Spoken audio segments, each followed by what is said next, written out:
ngiqale ngehle ngoba angikwazi ukukhuluma ngiba nezinto engiyikhuluma kabi. Number 2, umethi mina ngiyacheata mina la ku South Africa nje ngibuka ukuthi ngicheat kangenziwe yena kodwa wena wacheat after yena ngacheata. Yes, wafaka indoda la ekhaya. No, hayi la ekhaya. No, hayi la ekhaya. Angayifaka kanjani indoda la ekhaya? Angaze ngifake indoda la ekhaya. Yabona nginobufakazi kodwa angena mina umuntu mfethu omuhle ekukhulumeni because bayikhona lokho kwenzekala manje kuyangichoka mina ngokwami bese ngilindele i-final verdict yokuthi kuphela siqedele i-divorce yethu.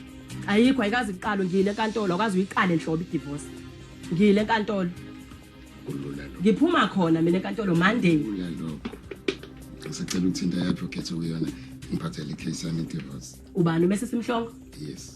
Yabona ukuthi ngiyamazi akakayifaki kodwa kwi-system ayikho i-divorce kwi-system. Awusho baba emaqinisweni wonke aphelele ukhe wayithinta lengane? Angikazi. Le ngane ithi incane ithi mayibuka wena ithi baba wena ukhe wayithinta ngesakhe isandla yini? Angikazi. Ngazi futhi ngize ngibe nanezifiso sokuthi kube khona into engathi ngiyibona ngelinye ihlo elihlukile kunengane yami.